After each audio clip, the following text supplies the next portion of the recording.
જ્યાં સુધી કોઈ આત્મા સાથે આપણો હિસાબ હશે ત્યાં સુધી એ આત્મા આપણને અલગ અલગ રૂપોની અંદર અલગ અલગ શરીરરૂપી વસ્ત્ર ધારણ કરીને અર્થાત નવા નવા જન્મ લઈને આપણને કોઈને કોઈ રીતે મળતી રહેશે. એમ ઘણીવાર આપણે જોયું છે કેટલા બધા જીવનથી કંટાળી જઈએ છીએ એ લોકોના કારણે થઈને આપણને જીવવું પણ નથી ગમતું. ઘણા તો સુસાઇડ કરી લેતા હોય છે કે ભાઈ એનાથી આપણે છૂટીશું, પણ એમ કંઈ છૂટી નથી શકતા.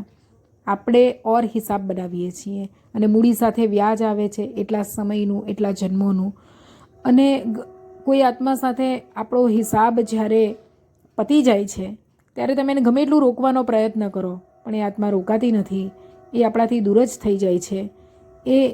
અને કોઈ આત્માને તમે દૂર કરવાનો પ્રયાસ કરો, ગમે એટલું જોર લગાવો, ગમે એટલી એના માટે ફરિયાદ કરો તો એ આત્મા દૂર નથી થતી જ્યાં સુધી આપણો હિસાબ થાય. બેટર કે આપણે એની સાથે ખુશી ખુશીથી હિસાબ ક્લિયર કરીએ.